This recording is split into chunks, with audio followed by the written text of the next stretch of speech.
But maybe there's something that you need to do, to hear, to realize, or to act upon that could only happen in your life if God allowed this accusation to take place. We don't know. We don't know all the behind the scenes, but we know this: God is in charge. And if he is my defender, and he's their defender, and he's your defender, and he's everybody's defender, then we better be very careful who we offend. In fact, this is the next commitment. Just simply say this: I will not be offensive to others. Because if I'm on the offense, God's on the defense, and I ain't never able to drive to the hole if God is guarding it. If I'm dribbling the basketball, God is guarding that basket. I'm not making it. 1-to-1, 1-on-1, I think God wins. He's bigger. But the deal is that if I ever go on the offensive, God is ready to defend those who need to be defended. And I don't ever want to be on God's bad side. You following me with this? David and Shimei, he knows this realization that God is going to be his defender. He doesn't need to defend. He doesn't need to attack. He can just let the dirt fall, and he can keep on task with his mission. But here is the stuff that we Christians need to deal with, because we so often get tied up with this offensiveness. And there are some Christians who are really offensive, and I hope you are never one of them. But the specific way many Christians are offensive is that they say there's sin in this world and we have to deal with it. There are accusations in this world and we have to deal with it. And we have to go on a rampage of trying to ferret out all the nasty stuff in this world. Here's my 2 simple statements to you on how to deal with sin and not be offensive. Number 1, we confront sin in ourselves first. Jesus said, take the plank out of your own eye before you try to help anyone else get a speck of sawdust out of theirs. We confront the sin in our own lives first. Number 2, if we're going to deal with sin without being offensive, we need to address sin in others with caution and with consideration. Matthew chapter 18 tells us this account where Jesus basically says, if your brother has sinned against you, you go to him privately, personally, so that it's just you and that other person. And then you deal with it. You address the sin. You don't attack them as a person. You address the sin. And then if they don't respond, then you can go back with a witness. And a witness is not someone who takes your side. A witness is someone who has seen the offense. Someone else who knows the sin, or someone else who knows the truth of the Bible that this is in conflict with. But this is only an issue if someone has sinned against you. If it's just someone you don't like, get over it. Learn to like that kind of attitude. Learn to like that kind of person. Or if they're a person that you just really know is doing something outside of God's will, then you can go up to them personally, privately, and say, hey, there's something we got to talk about. I know this isn't pleasant, but I am perceiving a sinful pattern of behavior in your life, and I would like permission from you to address it. That's going to a person with consideration and caution.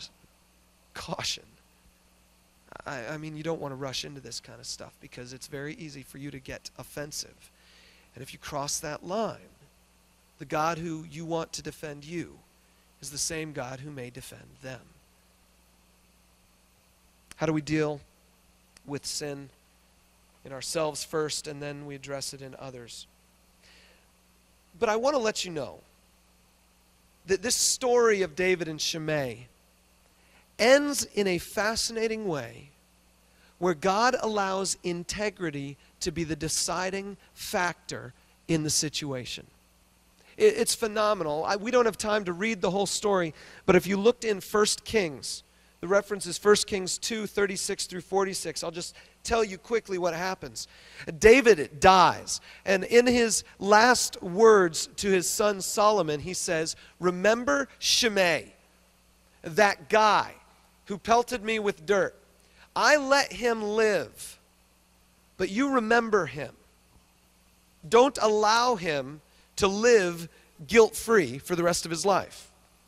I promised him life, but you can now bring about justice.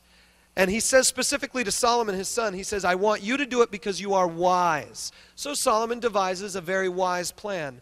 The plan is he goes to Shimei and he says, Shimei, we have allowed you to live. We have not killed you. We have allowed you, even though your actions were worthy of death, we've allowed you to live. Here's my deal. Take it or leave it. My deal is build yourself a nice house here in Jerusalem. Make a home for yourself. Have a family. Experience life greatly with one rule. Don't leave. I want you in my sight. I don't want you doing anything where you're going back to your hometown, where you're building up an army of Benjamites, trying to come back and take over this kingdom. I want you in my sights, so just stay in Jerusalem. You will be able to experience all the joys of the blessings of my kingdom, but stay here in Jerusalem. Shimei says, all right, sounds like a good idea, and he makes an oath before God. Well, a couple years later, 2 of his slaves run away. And Shimei says, oh, bummer, my slaves ran away. I better go find them. So he leaves the city to go chase after his slaves. And when he comes back, Solomon says, you swore an oath to God, and you violated it, and that's it. And he kills him. It's the end of Shimei's life. And here's the lesson for us. Because God is my defender, I need to make a commitment that I will live with integrity before him. I will live with integrity before him.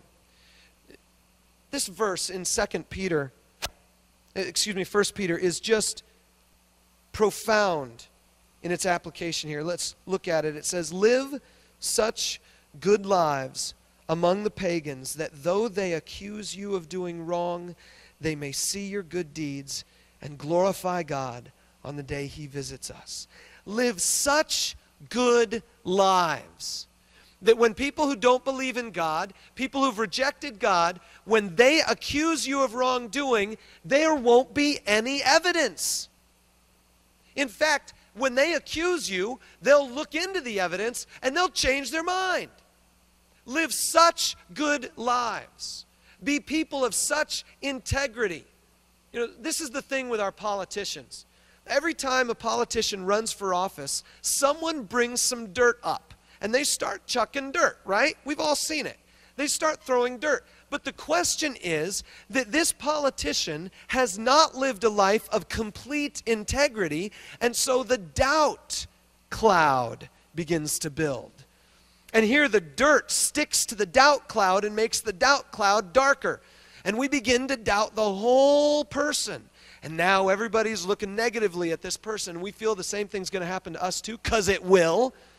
People are going to throw dirt at us. And if there's a doubt cloud surrounding my life, that dirt's going to stick. Well, here's your solution.